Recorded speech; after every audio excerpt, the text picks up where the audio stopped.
Time to Shine Today podcast Varsity Squad. This is Scott Ferguson, and I got my good friend that was introduced to me by another awesome friend as well, Jason Holzer, Larissa Mills from the Mental Game Academy. She's just north of the border there in Canada. We were reminiscing off mic about places that we kind of hang out and kind of do things. But you know what? She goes back and she has a pretty lengthy detail of what she has. Her accolades are huge. Larissa and I are really big on kind of saving our future with our children and the crack that's in their hands every day. And I'm not talking the crack you smoke. I'm talking the crack that you're on that screen every day. And this is a very conversation that the parents out there really want to listen to. And because my friend Larissa is going to drop some serious knowledge nuggets on you to help you level up, especially if your kid's an athlete, not even an athlete, but just children in general. And Larissa, thank you so much for coming on. Please introduce yourself to Time to Shine Today podcast Varsity Squad. But first, what's your favorite color and why? I think it's the color of a lake, the way it changes colors. Ooh, I like that. You got some nice lakes there, where you're at as well. Yeah, I'm looking our at the cottage Atlantic is on Ocean right Lake now, Huron. so I'll take that blue, but and there's different colors even in the ocean near Bahamas. I like. There's just the aquas and the way they change, and I like the way the sun hits them on the water. I definitely any color to do with water, I'm down. Love it, the power. I love it. So we had a really fun, engaging conversation. We just kind of met. Fire, let's go. Yeah, let's level up here. Let's get to the roots of you. And then we'll kind of pull it forward into where you're at now. So where did we get our start, Larissa? And how did you really get into noticing that this future is kind of in debacles and we really want to level up the children? Yeah, we're in trouble, but I believe that there are solutions. So there's the good news, right? I noticed as a coach, and I was a behavioral consultant in the schools. So I was a teacher before. When I had my athletes in, they were like not as focused. And I'm like, what's going on here? Why are you distracted? Why are you tired? Why are you on that device thing in the gym? What is that in your hand? And this is back in 2005. Now, the big thing that changed was in 2007 when phones came out, iPhones came out, right? Right. But then I started to see a very different athletic atmosphere in 2010. That was when I first noticed athletes. I'm like, you can't run for 5 minutes. You can't do push-ups. You can't. What's going on here? Why are we delaying, declining, and why aren't we as happy and as focused? And then I started to do research. I got money for research, and we started to find that the more a child was on a phone, the more they were delayed in emotional, psychological, academic, and physical development. And now I have many more studies that have proven that from the medical societies that back this up, pediatric, American, Canadian, British, and Australian, our kids, 89% of them are addicted to phones under 18. That's a problem. Right. I was just say 90%. It's crazy. Round it up. Yeah, round that stuff up. So round it up. But that's where we're at. And we cannot hold where this pendulum is swung. Right. Society can't hold here. And this is one of the leading factors in education, in sports, in our homes. Sure. And it's kind of delaying work ethic, work habits. You can't get them off their phones to do anything. So you're going to set them up to fail at jobs and at school. That makes no sense. Yeah. Right? And with that being said, where do you see, like, if we were just to take a snapshot 10 years from now, it's 2033, where do you see, if it was to still go on this swing, where do you see our society right now? Because these kids that are I see what you're saying. So hospitals would be full of mental health and people who can't cope or manage or show resilience. Education would be at half. The teachers would be gone. We can't control behavior. Behaviors are naturally becoming more impulsive, so more violent. They can't cope or reason or problem solve because they're just going to this thing and going, hi, how do I solve this problem? Right. In their phone instead of asking their own brain to do it. That's why we go into schools and have developed this program called Sharpen Your Pro Athlete. It's a 12-step program that takes athletes or student athletes or dancers or musicians, whoever it is, it doesn't even matter. We are not preparing kids for the real world mentally. So we have to go back and do that. Once we do that and we balance their tech out, I call it balancing the heck out of tech. So they can't be on them for 4 or 5 hours a day. Even 2 hours a day is not actually having the results that we want in our athletes, right? That's where we're seeing performance. So the athletes that we've coached, Olympic or professional, it's very apparent when we go on our devices. And plus that dopamine is a great fix, right? It's just like giving them cocaine. Right. So of course they want it. Of course they want it. And no one talks to me on my phone and bothers me. So I'm just gonna stay right here on my phone. This is my happy place. Love it. Right.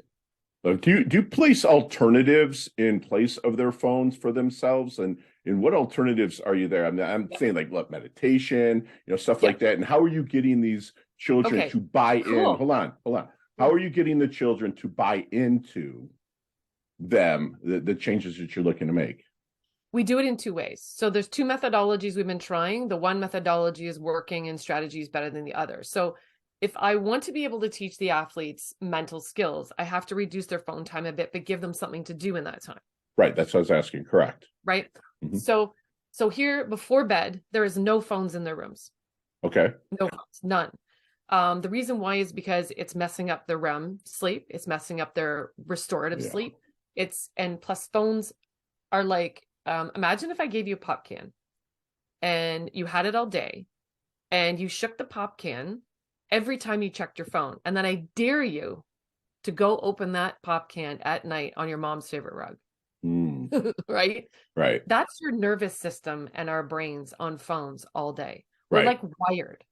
We're restless. So in order to get the kids to calm down and look at their mental skills, so we give them self-talk exercises, mantras. They have to do this work, how to stop negative self-talk. And then they have to do their journal work, which I'm asking them about their feelings. Like, how dare we ask them about the F word in sport? Fun, fear, failure, and fearlessness, right? No one talks about feelings in sports. The good coaches are starting to. They're starting to make these connections. But we do replace that time with work and journal work and a little bit of our own reflection work and emotional intelligence. Then they're like, oh, I got through that night, right? They're like, I feel better. And then it starts to become it's a withdrawal. I love it. I really love it. Yeah. I love it. I love that you said self-talk, because I actually keep this book on my desk by Shad Helmstetter. I can't hold it closer. Hold it. I can't see it. It's Shad Helmstetter. It was written in 83. Yes, that's an old. Yeah, I love it. Yeah, it's like he's like a metaphorically a god to me when it comes to self-talk. It helps with the athletes that I coach as well, and I always refer to Shad quite a bit. So let me ask you something. You work a lot in groups or one-on-ones or what? Thanks for asking that. We actually work in groups teaching at schools or colleges, right? Or sports colleges associations. So I could be teaching a whole hockey league. I could be and then we would teach their teams, right? Where you get the most benefit though is one-on-one, because we can talk about what your fears are, because every athlete has a fear. Every athlete fears something, and that's usually what turns them from, a nervous athlete to beast mode. They're gone. Yeah. They're happy. As soon as we go beast mode, my job is done. Almost. Right. And we have to figure out, how are we going to get Johnny, who's wonderful and he shows so much potential in his development, that he just needs a little bit more confidence? Or is it he's been on social media for 5 hours a day and that drains their identity of themselves? Right. So he's constantly comparing himself to others. So I have to fight with all these other negative forces. And then I also have to fight with parents that are really hard on their kids. Like the car ride home for kids is horrible. Oh my gosh. I remember those. Yeah. Okay. So I had a wonderful dad who was really, really supportive. And then he'd be like, I'm going to be honest with you. Honesty is the best policy with kids. Your kids aren't perfect. So telling them what they need is actually, and I have 3 competitive athletes. So telling them what they need to do, but in a very straightforward manner and in a way in which you make them think they think it themselves is probably your best way to go. But I don't talk in the car about the game unless they want to. Right. Thank you. I mean, I love my father, best friend in the world right now, but it was, I played high level and he's just like, so why didn't you hit that move on the mat? Why didn't you I Yeah. caught it was just, and at the time I'm like, dude, and at the time I Yeah. didn't have a phone to turn to like Dad, you know what I'm saying? So you had to be fully Yeah. engaged with him at that time. And with that being said, Larissa, what is some of your secret sauce, if you don't Mm. mind sharing, when you're maybe in a discovery period with a prospect client, and we'll call it a client for right now, to help them find that initial blind spot to help them move Yep. forward? Okay. There's a couple things we do. So when we meet with the athlete, or student athlete, I even meet with some professionals, right? We even meet with doctors and lawyers because they feel like they're stuck in some way. So Yeah. how do we figure out where you need to be? Well, what we do is I have a background in psychology, sociology, and then I did a master's in how the brain learns. Right. Okay. So what we've developed is a mental skills assessment and a little bit of an awareness assessment. So where does this person, when they fill out those answers to me, I can tell psychologically where they're coming from. Love it. And just by talking to them, we can figure out what they fear most. As soon as we ask them that question, they're honest because we've built a place of trust. And one of the things our athletes have all told us is that, well, oh, Larissa, you mean this is our last session today? Well, I don't want it to, I want to keep going. Yeah. And that's great. That's what I want. Like I have athletes calling me and going, I so did my reset in that game. And then I went out and I scored a goal. It was Love so it. awesome. And I'm like, it was priceless That's to hear awesome. that. Like, I'm like, crap. Like I want that on record, right? To feel good about what we're doing. Send me a voicemail. Right. I almost said like, oh, damn. No, So that's awesome, man. those moments of figuring out where an athlete, now it doesn't always happen off the first bat, right? That's why there are 12 steps because it takes some athletes more time to find their comfort zone with us. Right. And to find trust. Love it. So it depends. And we don't push, right? I love that. It's gotta come from them. Right. And we actually involve parents. We need parents to help us. Love it. And parents are on board, 100% on board that we work with. That's beautiful. Is it something that you kind of require the parents to be on board, or is it something you really highly recommend? We really encourage it. Okay. We encourage them to do the healthy phone habits and routines at home. And help us with the self-talk and how to stop your child's negative self-talk. But part of that is you can't criticize them, right? You can't just keep yelling at them. You've got to work with them. What we call is you've got to be your kid's landing mat. You can't be their spitting mat, right? You've got to keep that dialogue open all the time. I am not perfect. I make mistakes. I will lose it once in a while. I'm a human being, but I do apologize, or I try and say, okay, I was out of line there. Right. Or I'm very reasonable, because then they're like, okay, this is how we resolve conflict in a human world. Right. I have to teach my kids also how to apologize. Yeah, they do need to know that. Right. And that we can resolve it. Yeah. When you're maybe meeting with either the parents or the kids and you're kind of in the discovery period still, is there any good question that you wish they would ask you but never do? Yeah, sometimes they do, but they're fearful, right? They're fearful of a parent making the mistake. Well, I can tell you, I have probably made every one of the mistakes you're going to ask me about. So either as a coach or as a parent, and I'm improving myself as a parent. I'm always growing. I'm always learning. Because my kids are going through different stages at any given time. Right? I'm growing. Right. I'm learning still. And I think the moment we say we're done learning and I'm an expert, that's wrong. I am never an expert. Love that. Like people, right? You can't be. Yeah, people that are elite like yourself, the top of one mountain's the bottom of another. You gotta always evolve with that. And Larissa, as we move along, let me ask you something. Have you seen the movie Back to the Future? Yes. Right. So you and I are basically the same age. But you don't look it, that's for sure. But let's go back in that DeLorean with Marty McFly. Let's go back to There's a DeLorean down the road from us on a cottage, and the kids take pictures beside I love it. Let's get that DeLorean with Marty McFly. Let's go back to Double Deuce, the 22-year-old Larissa. What kind of knowledge nuggets might you drop on her? Not so much to change anything, but to maybe help her shorten the learning curve, level up, or blast through maybe just a little bit quicker. There's three things. A, you are always developing. Always. You're always growing. It doesn't stop. The second thing is stick to your routines and phone habits. Good, healthy phone habits. Because we now know that there are definite links to mental health statistics and suicide and all those awful things. Sure. The more a person is on their phone. So let's decrease your phone time and balance your phone time out with a routine, not Love just it. randomly going on it. Stick to your time. Love Third it. thing is learn your mental skills. Take a course, take a leadership, take a community, take our course, take whatever course is around you. I don't care where you're learning, but keep growing and keep learning about how you learn, because your brain learns differently than my brain. Would she And have something listened? may not click with me, but something may click with you. Would she have listened? I hope so. Okay, very good. So, I hope so. Larissa, how do you want your dash remembered? That little line in between your incarnation date and your expiration date, your life date and death date. Hopefully it's years down the line. But how does Larissa want her dash remembered? I want to be remembered that I'm trying to change the culture of sports. Love it. Love Yeah. it. How about, what do you think people might misunderstand the most about you? Some people think that I'm really strong-willed, but I think that's a good quality. Absolutely. It's huge, especially if you're taking on kids and the parents at the same time. You better be.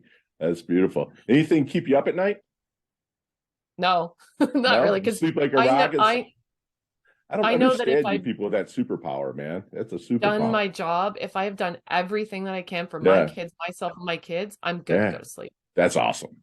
That's fantastic. So let's take out this equation, like family, food, anything like that, sunlight, water. What are three things that Larissa can't live without? Water.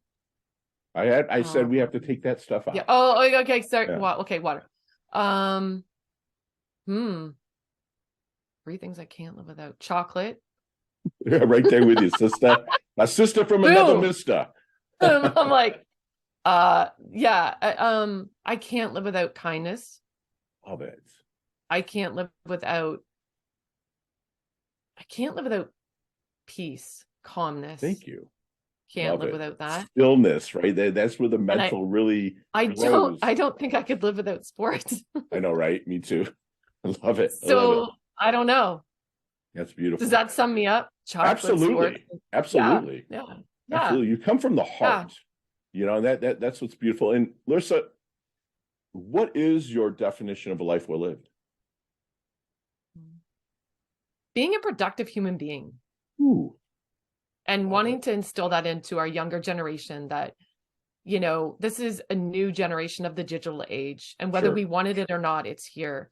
We don't have to accept it, but we do have to learn how to balance it out, or we are going to run into some harder times. Beautiful. Beautiful. And squad, we're going to take my good friend Larissa Mills through our Leveling Up Lightning Round just as soon as we get back from thanking our sponsors and affiliates. Time to Shine Today podcast Varsity Squad. We are back, and Larissa, hopefully we'll hook up one day. I'm sure we will, because we kind of run in the same circles, and we'll talk about some of these questions, you know, an hour or so each. But you have 5 seconds with no explanations, and they all can be answered that way. You ready to level up? Maybe. Come on, to get that mental stuff. Here we go. Let's go. Larissa, what is the best leveling up advice you've ever received? Listen well. Love it. Share one of your personal habits that contributes to your success. That would be my perseverance. Love it. So you see me kind of walking down the street, or maybe an event, or you just see me and you're like, man, Fergie's in his doldrums. You know, what book might you hand me? Oh, The Power of One. Oh, yeah, beautiful. Your most commonly used emoji when you text? I don't think I use emojis. Maybe beautiful. A smiley face. Sure. Awesome. Nicknames growing up? Rissy. Millsy. New Frenchie. Year's, or chess, checkers, or Monopoly? Checkers. Love it. Superpower or talent that you have that really no one knows about? Oh my goodness. Superpower that no one knows about? I'm really good at braiding. That's awesome. Horses. There you go. Freaking awesome. Go-to ice cream flavor? Oh, brownies or chocolate chip brownie. No, anything with chocolate. Love it. So there, you have your sandwich. Favorite sandwich. Build that sandwich for me. Oh, that's easy. Bacon, lettuce, tomato, mayo, Dude, we're hanging out. Yeah. ham, turkey. Yeah, something like that. Dude, you had some man candy on there. That's beautiful. That There you bacon. go. That's beautiful. Yeah. Favorite charity and or organization like to give your time or money to? Breast cancer because my mom died of breast cancer. Mine did too. Thank you so much. Yeah. Best, and you can answer this with a little bit more explanation, but what's the best decade of music? 60s, 70s, 80s, or 90s? 90s. Love it. I'm an 80s guy myself, but 90s is fun. I was in Iraq during the whole time of the Oh, well, 90s. I'd come back to the United States just before the internet and stuff and be like, what's that song by the Spin Doctors? Like, who's that? You know, you like, probably had a lot of catching up to do. It was like, oh, this is awesome. So, Larissa, how can we find you, love? You can go to thementalgameacademy.ca. You can find us on Instagram at the Mental Game Academy. You can find me on LinkedIn under Larissa Mills under the Mental Game Academy. Start there. Speaking of LinkedIn, you have to accept our connection so we can mark you. We do a lot on LinkedIn for people. So I think I just did it this morning. My team did. So I'm looking at it right now. We're waiting on you. But no, so there we go. Fire. Yeah. I was in a podcast before. Yeah, you were with Manchester United's. I know. It was awesome. It was awesome. I love it. I'm sorry, football. Yeah, the football. Yeah, he was like, you know to call it football. I'm like, well, my husband's Scottish. We're from England. My family's in England. I call it football. So yeah. I love it. So do me a favor and leave us with one last knowledge nugget that the varsity squad can take with us, internalize, and take action on. Let's change how coaches and athletes connect. And we're going to have to start to practice more mental skills because they're 80% of the game. Yeah, even what's his name? Bobby Jones, his famous golfer from back in the day, and he said, I'm a family of golfers. Yeah, the most important part of your body is that 4 inches between your temples, man. That's awesome. And squad, we just had a high energy, fantastic masterclass with my good friend Larissa Mills. She reminds us that we are in trouble, but she believes that we do have solutions. We're delaying, especially the kids, they're delaying, declining, and attention span majorly is declining. The phone that is in their kids' hands, they delay so many developments in them psychologically and physiologically. And she wants to sharpen the athletes in your life, or even the kids in your life, and especially through what she called balance the heck out of tech. I love that. And she can get this with it. We get those 5 F words or 4 F words, back into practice, back into sports of fun, fear, failure, and fearlessness. And most of the benefits we have is when we uncover the fear. And to do that, we can't compare. She reminded us that comparison kills. We want to collaborate, not so much compete. We want to get together, and she wants the parents out there to be your kids' landing mat, not their spitting mat. So please, this has come from personal experience. If they want to talk about it, great. Encourage them to talk, but don't shove it down their throat. Trust me, it works. She wants to be remembered as someone that really helped change the culture of sports by being a productive human being. I mean, Larissa is planting trees that she's never going to sit in the shade of. And that's the kind of people that vibe with my tribe. This is just freaking awesome. She wants to change how coaches and athletes connect, have better communication, less of that crack, i.e. phone in their hands, and really open up to the world because the world needs this. And Larissa, you level up your health, you level up your wealth, you're beautiful, you're humble, yet you're hungry. Thank you so much for coming on. I absolutely love your guts. Thank you. That's nice to hear all that. The kids are like, Mom, I put my socks on the tree. I'm still a mom, but yeah. Thank you so much for having me. And if we can help any teams in any way, we're here. Love it. We'll chat soon.